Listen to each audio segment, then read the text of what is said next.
Welcome to the handheld medication scanner tutorial. This tutorial will demonstrate the use of the handheld medication scanner, which will be used by students to administer medications. This is the home screen. Before beginning medication administration, it is recommended that a warm boot be performed on the scanner. Do this by holding down the red key and the tab key at the same time for approximately 5 seconds, or by tapping on Reboot icon and choosing Warm Boot. While using the scanner, it will be necessary to enter numbers as well as letters. There are several different ways to enter numbers. Follow the instructions listed under NumLock on this slide to learn about one way. Pressing one of the green buttons on the front or sides of the scanner will activate the scanning function so that you can scan the patient's ID bracelet or a medication label. To enable backlighting of the keyboard, press the blue button and the escape button at the same time. This is a great feature if you're using the scanner in a dark environment. Another handy feature of the scanner is the flashlight. To turn it on, press the blue button and the front scan button at the same time. Repeat the procedure to turn it off. If using this feature to do a pupil check, be sure you have a tight grip on the scanner as they are very heavy. On the back, you have a black strap which helps you hold the device. The strap also holds the stylus. The stylus is what you use on the screen. If you use your fingertips on the screen, it can potentially damage it. When using the keyboard, use your fingers. On the home screen, you see several icons. You will tap on the Millennial Mobile in the upper left corner to access the application. Let's review the other icons. Tapping on the Calibrate icon will allow you to teach the scanner how you tap on the screen. You may need to do this if you are having difficulty with the scanner accepting your taps. The Admin Mode and IP Config are used by the IT department. The volume control allows you to set the volume. You want to set it at a level where you can hear the confirmation beeps after a successful scan. Tap on the Millennial Mobile icon to go to the sign-in screen. On this screen, you will enter your Cerner username and password. To easily switch between numbers and letters, open up the on-screen keyboard by tapping on the icon. Toggle it back off when finished by tapping on the icon again.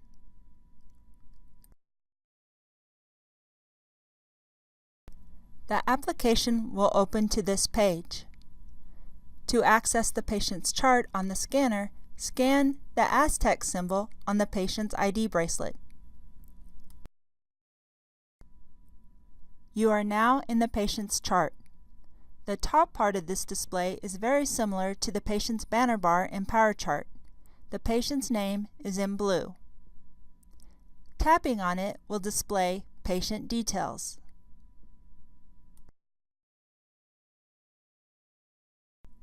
Beneath the patient's name is their financial information number. To the right and below that is the As Of section. Tapping on this section will open a display showing the current time frame display.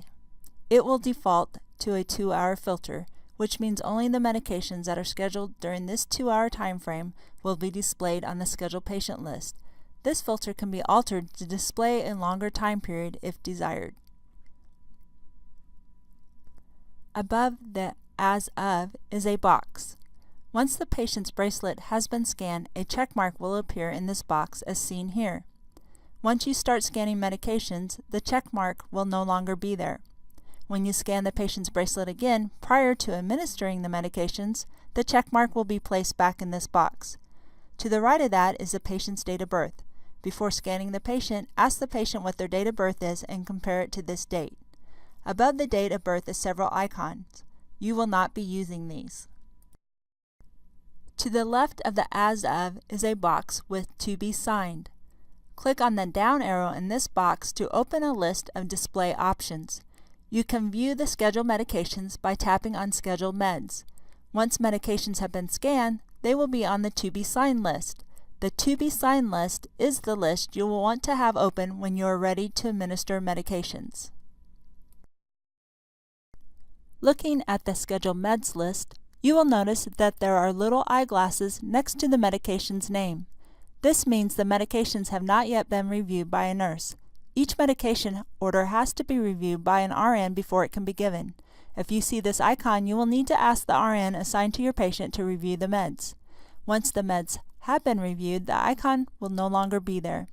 These are the medications that are due during this 2-hour window. So let's scan our first medication, Docusate Sodium. There are different barcodes depending on the medication. Medications sent up from pharmacy could have a medication label with a barcode to scan as seen in this picture. Other medications may have a barcode on the actual medication package to scan. This could be a skinny rectangle type barcode or a square Aztec type barcode. While we were in the room, we noticed our IV bag is almost empty, so we are going to hang a new bag. To scan a bag of fluids, oftentimes you will scan the barcode that is printed on the IV bag itself. Sometimes it is necessary to put a piece of paper or your hand behind the bag so the scanner can read the barcode. After scanning the fluids, this screen will appear. Notice the Add IV event bar with the down arrow next to it. We need to document what we are doing with this IV fluid. Tap on the down arrow and the list of events will pop up. We are starting a new bag, so we will select Begin Bag. The next screen that appears is asking us the location of the IV site where these fluids will run through. You can see in the picture this box is yellow. On the actual scanner, the color is more of a pink. This means this is a required field. It has to be completed before you will be allowed to sign the medication. Tapping on the down arrow in this box will open a list of IV sites. Tap on the correct site. Then tap on the Save button. The next screen displays the event and the date and time. Tap on Save again. Now you are ready to administer the medications. The scanned medications are now on your to-be-signed list. You explain to the patient what you are giving, and the patient wants to hold the colace for now. Tap and hold on the colace, then select Remove. This will put the colace back on the scheduled med list. Now it's time to scan the patient's ID bracelet. Now we have a check mark in the box that says Scanned. Hang the bag, making sure it is infusing correctly, and then tap Sign. Now let's go back and look at the scheduled med list. We have 2 medications. In our pretend world, it is an hour later, so we will now give the colace.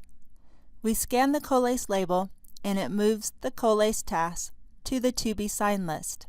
Now let's scan the Lasix label. After we scan the Lasix, this screen pops up and we need to select the Lasix task. Once we select the task, we receive a new pop-up telling us that the dose we scanned is more than the ordered dose. This is because we scanned a 40 mg dose and the ordered dose is 20 mg. We know, though, from the order details that we are giving 0.5 of a 40 mg tab, so we tap on Yes. This takes us to the detail screen. We can scroll past the area that has several A and B boxes. This section is for the ambulatory clinics that have to charge for medications. You will notice a yellow box beside dose. Tap in the yellow box and then enter the dose of 20 mg. While we were preparing our medication, the patient tells us that they are in a lot of pain. We have an order for morphine, so let's give that. We scan the morphine label. Then we will tap on the task to bring up the details screen. A pop-up will appear again telling us that 10 mg is more than the ordered dose. We have reviewed the orders and know that the order is for 4 mg, so we tap on Yes. On the details screen, we have several fields that need to be completed. Tap in each box and select the answer from the drop-downs. In the pain intensity box, you will enter a number. If it is more than 5, you will get another pop-up that tells you that a critical value has been entered. Tap on Yes to continue. It will be necessary to scroll past the A and B fields until you get to the box that you will enter the amount you are giving. You will also fill in the IV site that you will be pushing the morphine through. you will notice that the Save button is still grayed out. It is required to enter the amount of fluid given through an IV. To do this, tap on the box with the plus/minus above the dose. This will open the I&O documentation screen. The only information that needs to be added here is the amount of fluid you are pushing through the IV. The example shows the dose is 2 milligrams, so we would enter 0.2. For our dose of 4 milligrams, we would have entered 0.4. Just an FYI, we no longer dilute morphine except for in rare circumstances. If the morphine were added to a diluent, the total volume of fluid would be entered in the box. The amount of fluid entered will automatically be filled in on the patient's chart in the I&O section. Nothing needs to be done with the bottom part of the screen. Once the required information is filled in, we can tap on the Save button to close the screen. This takes us back to the order detail screen, where we can now tap on the Save button. There are other medications that have required fields that have to be completed before they can be signed off. For example, when giving digoxin, you must take and document the patient's pulse rate. Some medications may require a witness. If this is the case, the witness pop-up will be displayed. The nurse witnessing the medication will enter their credentials. Other medications may display information that needs to be acknowledged prior to administering the medication. In the clonidine example, the most current blood pressure is displayed. To acknowledge that you are aware of the blood pressure, tap in the box. A check mark then will be displayed showing that you reviewed the blood pressure. In the insulin example, you will review the displayed bedside glucose, and then tap in the box to place a check mark there. Back to our patient. We now have 3 medications on our to-be-signed list. We verify the patient's identity and scan their ID bracelet.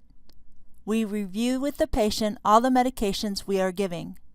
This time, the patient tells us he does not want to take the Colace at all. The patient has the right to refuse medications. To document the refusal, tap on the Colace task. The detail screen will appear. Tap on the box next to Not Given. Then you will be required to enter a reason the medication was not given. Click on the down arrow in the Reason Required field box and select Patient Refused from the list. Then tap on the Save button. The Colace will still be on the To Be Signed list, but on the MAR in the patient's chart, it will show as not given. After the patient has swallowed the Lasix and you have completed the morphine administration, tap on the Sign button. You are now done with the scanner. To sign out, tap on Workflow at the bottom of the screen, and then tap on Exit to close the application. Now let's look at the patient's chart on the computer. Looking at the MAR, we can see the details of the medications we just administered. Look at the morphine. Currently it says pending validation. This is because an RN has not co-signed it yet. To the left of this, you will see the blue box that says PRN pain response. After giving most PRN meds, a reassessment of the patient's condition needs to be performed. In this example, it is pain, but it could be nausea or anxiety as well. To document this response, click on the blue box. This opens the PRN pain response form. Fill in the required information, then click the green check mark to sign the form. Now looking at the MAR, look again for the morphine. In the current time column, which is always yellow, it lists the last time the morphine was given. The documentation you did when administering the medication will be in the time column that it was actually given. You can see this when looking at the IV fluids as well. When we look at the I&O page, it shows the amount of fluids we entered on the scanner when we entered the morphine details. This is also where we document the amount of IV fluids infused during our shift. This does not automatically pull from the scanner. This amount is taken from the IV pump after clearing it at the end of the shift. In the IV fluid row, double-click in the appropriate time column, and then enter the amount.